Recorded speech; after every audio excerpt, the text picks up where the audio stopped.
Okay, we are ready to get started. I know we still have a couple of people dialing in, but in the interest of time, I'll go ahead and get things moving. On behalf of Realizeit, thank you to everyone for joining us this morning. We're very excited. We have an awesome presenter. This morning we have with us Dr. Julie Hinkle from the University of Central Florida, who has used our adaptive learning platform in a really innovative way in delivering case studies in her nursing class at UCF. So we're excited to present Julie's webinar today. A couple of housekeeping things. All of the participant lines are on mute, so we do encourage you to submit any questions through the Q&A feature. Just go ahead and type that in.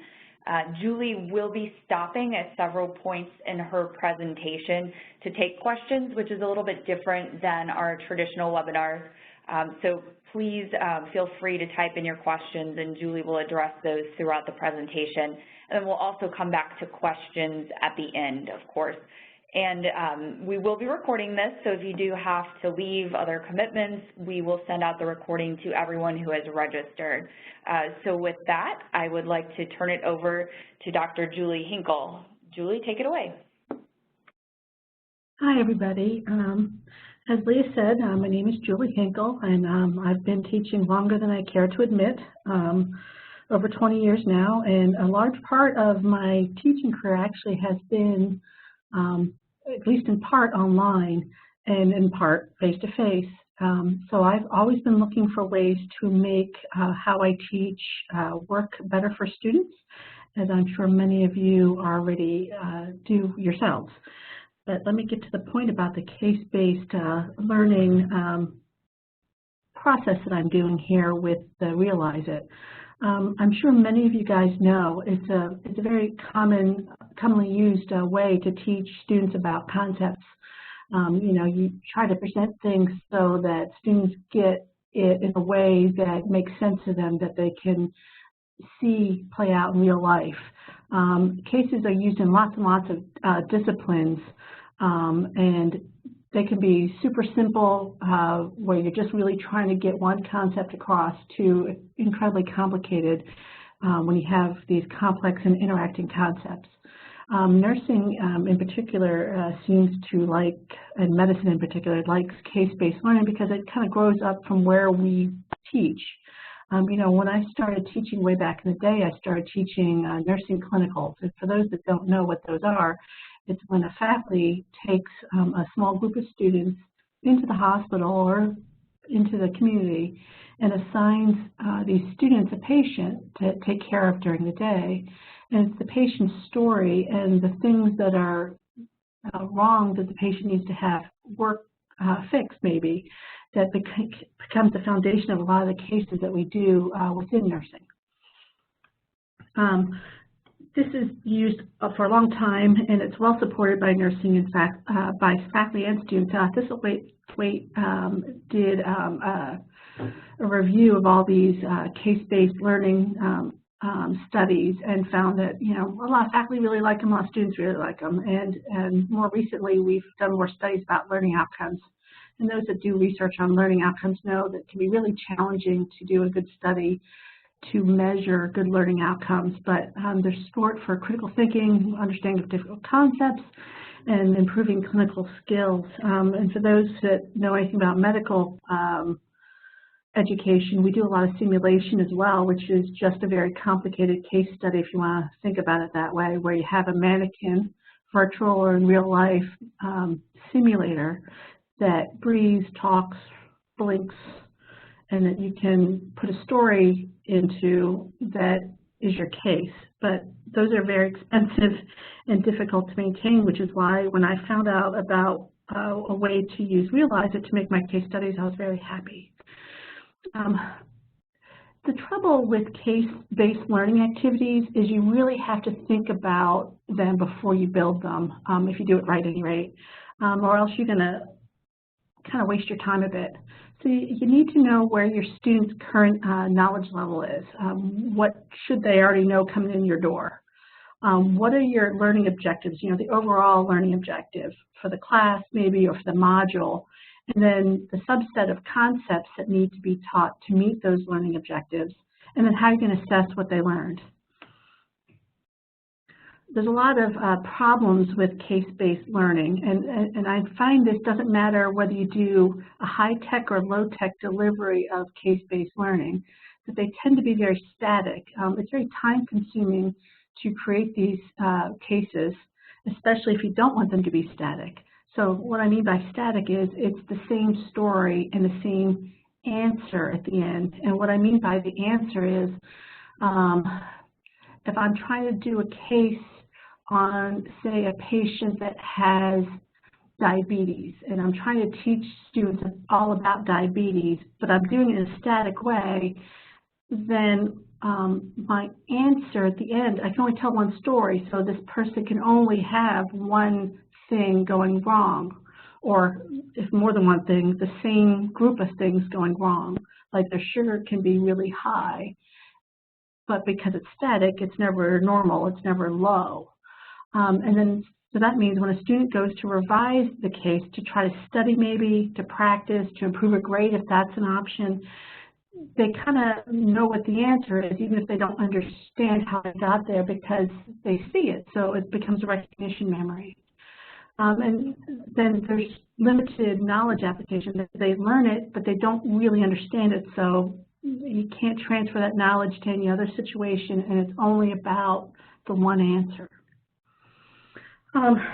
So with adaptive case-based learning, you're trying to deliver a case study that maximizes how much the students can learn and then the usefulness of the case study. So then they can go and revise, and the story can change and answers can change, which hopefully then helps students get a full understanding of concepts versus just building recognition memory by rereading the same case study and questions and answers over and over again. And I don't know about you guys, but a big concern in most of us in our education is this collaborative assessment that a lot of students might do, meaning the side-by-side sharing of answers, whether it's cheating or just students don't view it that way, they just think it's being efficient. If you do it in an adaptive way, it doesn't matter, because even if they're sharing, if it's truly adaptive, then they get a different story, a different case with different questions and then different answers. So even if they're sitting side by side, it doesn't matter. Even if they're talking, hopefully that it improves learning. And I hope that it'll improve knowledge transfer. I'm in the middle of doing a study looking at the effectiveness of these cases on learning outcomes, and then hope in the future we can see if it makes a difference in their future classes and so on. So how do you build these things? You got to first decide, again, what's your learning objective. So for me, let's just say I have a learning objective in my pathophysiology class. That's what I teach the nursing students. So pathophysiology is just a fancy way of saying what's going wrong with your patient. So anatomy is the name of all the body parts. Physiology is how it's supposed to work. Pathophysiology is when it goes wrong. So for me, one big learning objective in my pathophysiology course is for students to understand the relationship of fluids and electrolytes in the body and how that impacts people's health. So that's an overall learning objective. So the concepts that they should know should be a little bit about electrolyte physiology. Concepts they need to learn is how those interact in ways that aren't healthy, that's patho now, and then the connections they have to learn between all those concepts. So the example here, okay, is my overall objective, again, teach fluid and electrolyte balance. So I have to break it down into steps, right? I need to think about what are all the bits that they should know and what they need to learn to then pull it all together. So they have to develop an understanding of sodium blood levels and patient signs and symptoms. So that means they should have learned how sodium works in the body. They should have learned this in the physiology class. They may or may not have, but this is what they have to know. And I have remediation actually built in to realize that that's a whole other story. But they have to now learn what happens when the sodium level is too high or too low, and what people look like. That's the S&S, signs and symptoms. What do people look like because of it going too high or too low? And then I have to do this again for each relevant electrolyte and hormone that has to do with fluid and electrolyte balance, and there's a bunch of them. So they have to then learn about those interactions. So it's not good enough to know that if I have too high of salt, sodium, that it's going to pull water towards it, and too little means there's not enough pull on water, but they need to know that sodium and potassium and all these other things interact to make people look the way they look whenever they get sick. So I'm going to pause here for a second because I know that I got a wide variety of folks from various disciplines and or I guess roles in the institution. So what do you guys teach or help faculty design learning? Any nursing or medical people here? And maybe we can talk about how you could build a case in your class. And I'll talk about sort of the adaptive part as soon as we get through what I mean by doing it adaptively.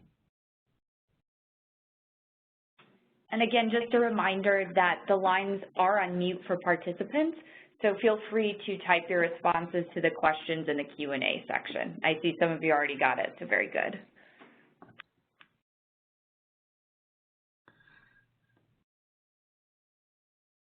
And I don't know that I see the Q&A.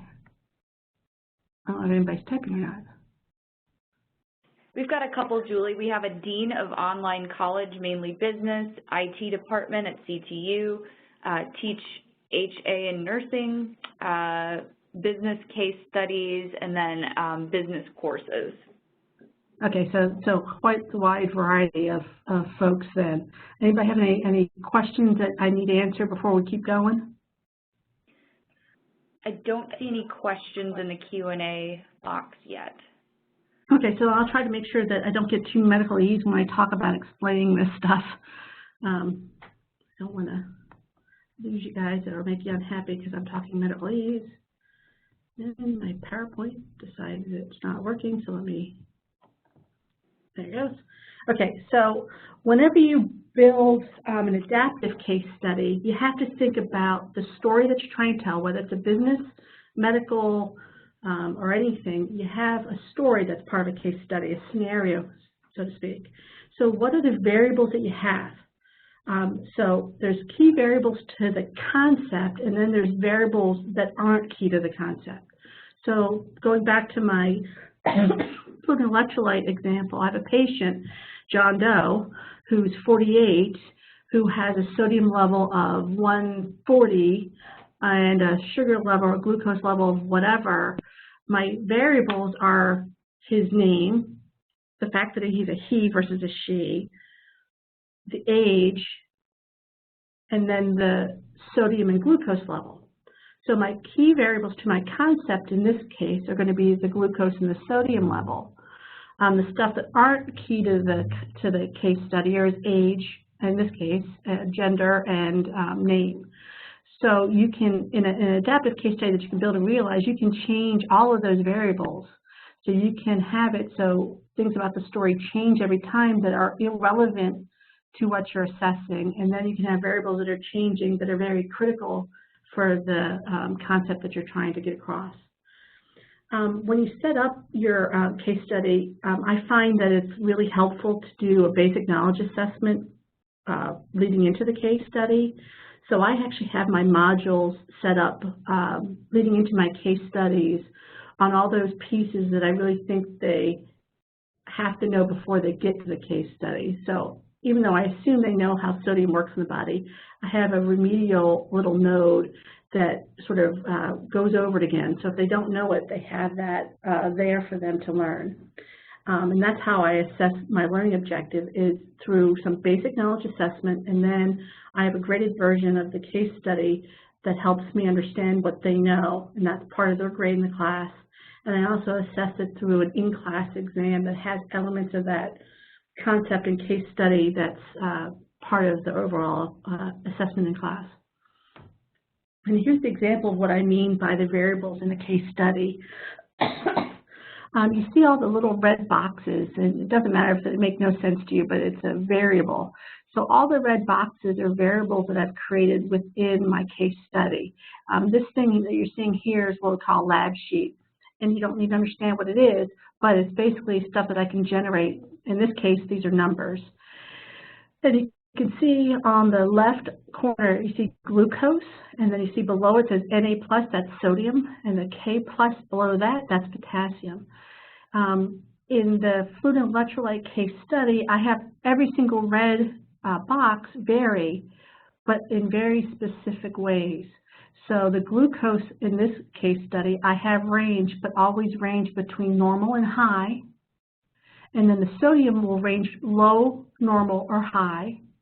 And the potassium is conditional. It has to vary in specific ways based on the glucose and on the sodium level. So I have conditional variables set up in here so that it matches what would happen in real life.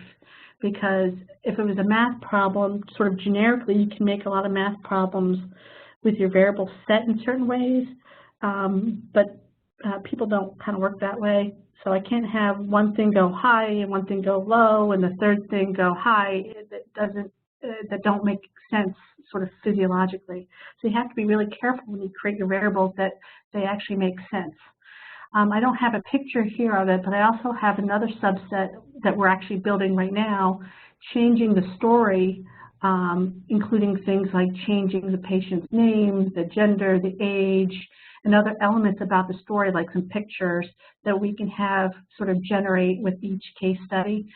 So things can be even more variable than I initially had set these things up. And this is what I mean by the story. So I have a little, in this case, just a little simple narrative explanation of what's going on with this person. I don't have them highlighted because you're actually seeing a student view.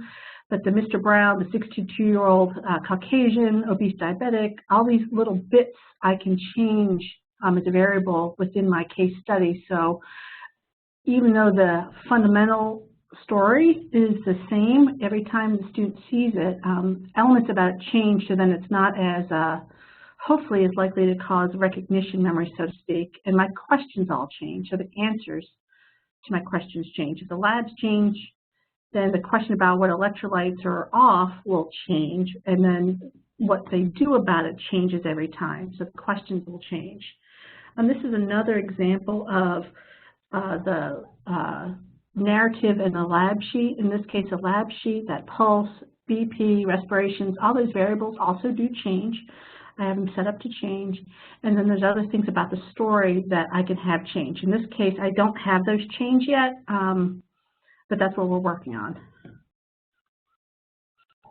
So when a student sees it, they'll see a lab sheet like this. They won't know that they vary, but they'll see this lab sheet and they'll have to then answer questions about this patient and using information that they gain.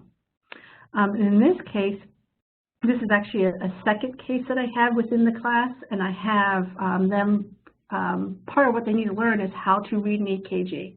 So seeing what the heart's doing is kind of important in nursing school, and students need to learn this. So you can also have pictures as part of your variables. So I have a bank of heart attack pictures, which this is one of, and they all look different, but they're all heart attack. All of them are heart attacks, but then I also have another bank of other arrhythmias or things going wrong with somebody's heart that aren't a heart attack, that are driven based on the potassium levels that this guy might have.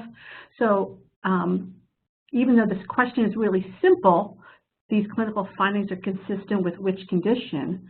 I'll have them have a heart attack in one instance maybe, and a lousy potassium level in another instance. So it doesn't matter that the question is the same, the answers change. And I'm still looking at or trying to figure out if the students understand what's going on with the patient's heart and electrolytes, because that's kind of a key thing in this class as well. We did a pilot study of Realizeit back in 2013. We started a pilot in the patho class, and I came into the pilot a little bit late. I had just started working at UCF in the year before, or not year before, a couple of months before, and I had been complaining about wanting to build these kind of case studies that were adaptive. That's not the word I used because I just didn't use that word, but I did. And I got pulled into the pilot study because my course designer thought that this might be a way for me to do it. So then I started with just the 3 modules and then the 3 cases that went with it, and then built out all the modules and Realizeit, but with just 3 major cases that I improved on. And the students said they really liked it. They said they learned the content better, they spent more time on the content, which was funny because I didn't think they would like it if they spent more time on it. And this is a little graph showing you the nursing class compared to our psych class that also did stuff in Realizeit. And you can see quite a number of them really did like having Realizeit, that they thought it helped them learn the content better, which I liked. And they spent a lot more time on Realizeit than they thought they would have without having Realizeit. But then they still said that they would take another class using Realizeit, even though they spent more time in it. So, you know, getting this kind of data made me think, well, I think I'll stick with this and try to keep working on building out these case studies. And I've shifted from undergraduate to graduate pathophysiology this last semester.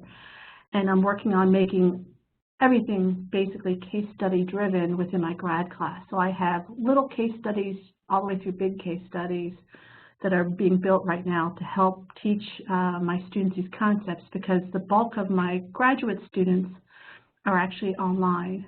So you know, when I have a face-to-face class, there's certain things I can do in class that I can't do with my grad students. So I really like having the ability to have these case studies that are adaptive, that the students can practice over and over and over again, and hopefully learn the concepts they need to learn. And again, I'm still doing studies to see if it actually improves learning or not.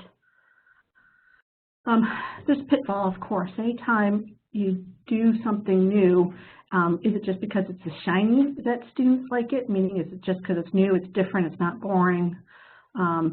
And technology versus pedagogy. So is it just using a technology because it's new and shiny, or is it fundamentally a solid way to teach something? I think that it is.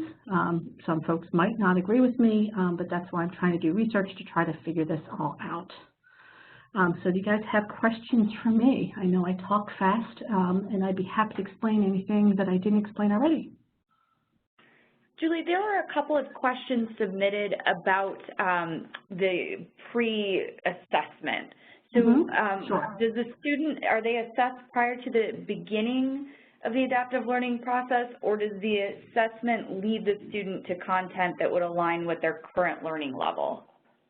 Yes, so how Realizeit works is it's adaptive. So those that are familiar with Realizeit, you set up your content in nodes that should lead into other nodes, or content areas that should lead into other content areas. And students do basically a pre-assessment. They call it determined knowledge in Realizeit. So it helps put the students in the nodes that they should have. So they should go over, I mean. So I actually have nodes that cover basic physiology that I expect students should know, but I found over teaching a long time, a lot of them don't know it, or they don't remember it. So they can do the terminology, and if they learned it like they should have, they can skip right over that node. They get credit for knowing it. And then they go into the node that gives them content that I don't expect that they know, that's about, say, fluid electrolytes. And then all of those nodes I have feed into my case studies. So in my fluid and electrolyte module, I'll have a note about sodium, potassium, hormones, whatever. And they all are prerequisites or required to be mastered before they can jump into the case study. So that way I feel like they've sort of been assessed and hopefully learned before they get into the case study, where I'm trying to help them pull all these disparate concepts together. Because that's the tricky part, right, is it's easy to memorize a list of what someone looks like with a sodium problem, but it's really hard to understand what a person looks like when they have a sodium problem plus a glucose problem plus a potassium problem, and then what do they do about it? And real life is much more complicated than just memorizing lists. And this way, with the case study, I feel like I've done a pre-assessment, they know the fundamentals before they hit the case study, or else they couldn't have gotten there. And then the case study, hopefully that I can see them pulling together all that knowledge into some kind of understanding of how it works. Okay, our next question was just to clarify, does each student get a combination of different variable values? Yep, we actually looked at that and we found before we even started putting in the variables about the name of the person and all those sorts of things, just with the lab sheet, which is how I did it at first, 98% of the time, 99% of the time, a student was shown a unique case every time they went in. So every single student got a unique case, plus if they repeated it, they got another unique case. Okay, and then for our non-medical folks on the line, what happens when the topic is more subjective rather than objective? Oh, subjective versus objective. Well, I think that you can still build these cases. It's just how you grade your answers, so to speak. So I don't know a business or another thing about subjective stuff. But like with anything you teach, right, you have to teach sort of fundamental stuff first, leading into the complexity of whatever the situation is. And I guess it gets more complicated the more subjective it feels, I suppose. But there's ways to do that. It just really, it's how you ask the questions and then what kind of answers you will accept as correct. Because there's ways to do that and realize it. You can have narrative answers, short answers or fill-in-the-blank answers, and then you can accept sort of more than one answer, and you can set up parameters like that. So you can make the adaptive part just sort of what they see leading into those questions. And just to add to that, yes, within Realizeit, you can certainly set up grading rubrics based on the outcome that you want the student to submit. And then the next question is, do you have the content you need all written out? Is the book for the course not needed? Do they tend not to read the book if you have it all written out? So I think it's what they're asking is this in supplement to the book, or how does that work? So currently I have it as a supplement to the book. They actually have to read things to be able to answer some of my questions. Some of the content I have attached in Realizeit, like articles that have an algorithm about a treatment plan, for instance. So it's not part of the book, nor is it part of the Realizeit, really, it's a journal article. But you could build it out that this is completely a replacement for a textbook.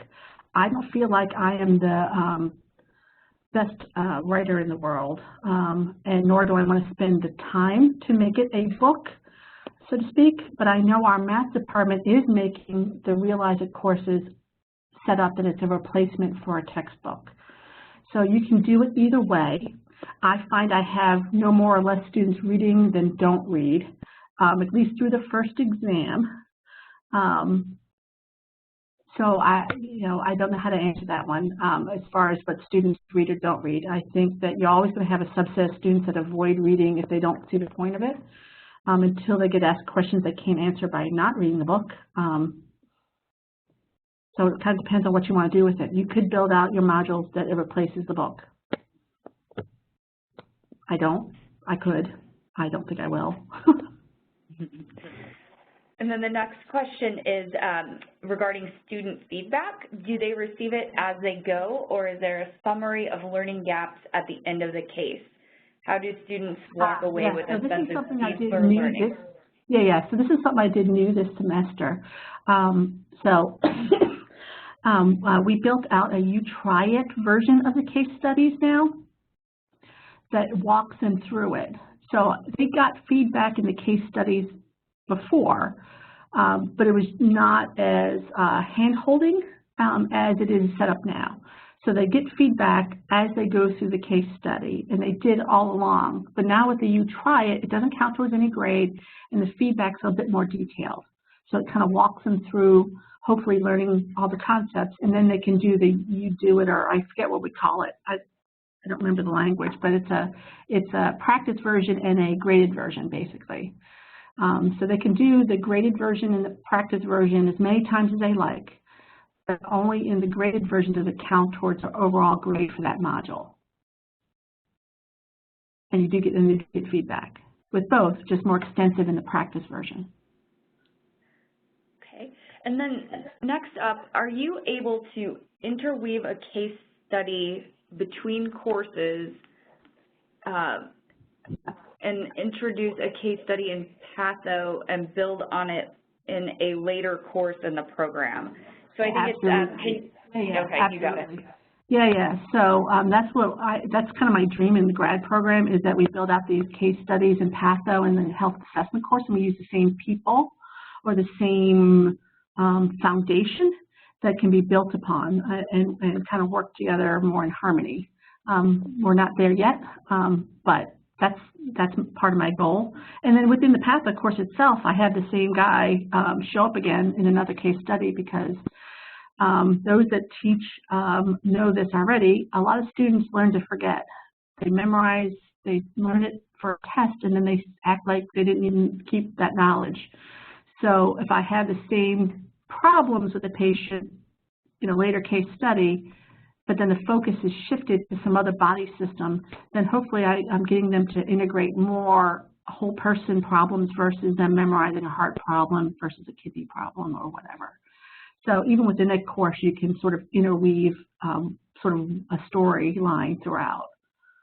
Yeah, I do like that as a way to reinforce ideas throughout a whole curriculum, not just a single course. And yes, they can link back and realize it. They've taken both classes. You can connect them. Good. So moving to a couple of course design questions. Sure. One, did you design this yourself, or did you use an instructional designer? If it is an instructional designer, what is their role? And did it take longer to build the course in Realizeit? Yes, and yes. Okay, I initially built everything out in Realizeit when I first started. We didn't have instructional designers who could do it because they were learning along with me. So I've done it. Do I do it now? No. I have someone that works with me who's an instructional designer who has learned some of the more tricks of the trade and some updates that Realizeit has done based a lot on feedback they've received from UCF and other places and things that they have streamlined. So stuff about the interface that the designer, whether it's instructor or course designer, does have changed, and so I use a course designer now to help me build these things out. So what I do now is, and if you have an instructional designer who does this, or you are an instructional designer, to make the case study work, the instructor really needs to think out the case study first and then share that with the course designer or the instructional designer so that it can be built correctly. So for me, I can't just sort of throw a piece of paper at them and say, here are my variables. I have to tell them all the conditions or else I can't build them right. That's why I said in the beginning, you got to know what your variables are and which ones are critical for the concept and which ones are just sort of the dressing, the icing on the cake, so to speak, that help make them more interesting and vary them up for your student, and build it with your critical variables first, and then go in and maybe do the polishing it up and making it prettier. But you have to think about the variables in ways that make sense. And you can only do that if you do it in collaboration. It takes a long time to build a course out and Realizeit. For me, building the cases took a long time, but once you do them, then you never redo them. What I had been doing in my career is lots of redoing of cases over and over and over again. Whether you tell the story in class verbally and then ask the questions, or you have it static on a piece of paper, or you build it out in another program, because of the limitations of all these other things, you can't sort of do the automatic changing of the case or the adaptation of the case as things go on. But once it's built and Realizeit, I don't have to go back in and fix or change my case study unless I catch something I did wrong. once it's done, and then it changes all the time, so then it's still useful. It's not the same thing repeated over and over again. It's going to change every time. So I think it's well worth the time that I put into building them. And what do you have an estimate of what that actual amount of time was? Oh, it depends on what you mean about what I built. So, so a small case study, if I'm paying attention to the time, that's got maybe 4 variables in it, 2 are conditional, maybe 20 hours, give or take. A big case study, maybe, you know, I don't know, I'm really bad at hours, but probably a month, not full time, but you have to stop and start. It's really hard to give you a good time estimate because, you know, I learned this with my instructional designers, so sort of how we approach doing the cases together, we've kind of really gotten down pretty pat now, and I would say it takes us very little time to put up a basic case study now than it did when I first started. It is time investment, so those of you guys who are looking at using Realizeit and trying to figure out sort of how many man hours you need and having an instructional designer, I would strongly encourage having instructional designers help faculty because the interface is not as user-friendly as, say, Canvas or Blackboard to put in files. But what it can do, the flexibility of it, enables you to have sort of better use of your time once you build it. And having an instructional designer learn sort of that back-end stuff and the faculty think through the case studies more conceptually, I think will give you a better bang for your buck.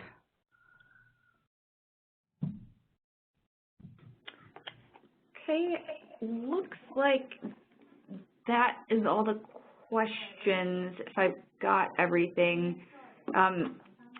We did have a question month with 2 question marks. And I just wanted to add that I think every situation is unique, and everybody's resources are unique. I know, Julie, you mentioned that something did take several months.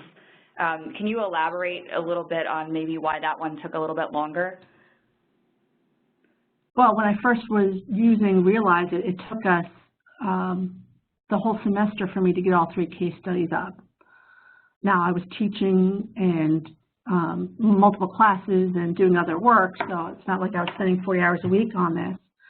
But I was just learning the whole system. It's brand new to me, brand new way of trying to think things through. So just like when you start something new with anything, it takes some time to sort of get up to speed. I guess that's what would have taken months, so to speak. But now if I had to build a brand new course and realize it wouldn't take me that long. It's just part of the learning curve. Oh, and if people have questions outside of here that they still want to ask but didn't want to do it in the chat, you can always email me at julie.hinkle@ucf.edu. Pretty easy to find. Okay, great. It looks like we've gotten through all of the questions. And as Julie said, feel free to reach out to her. Feel free to reach out to us at Realizeit if you have additional questions. You can find us at realizeitlearning.com.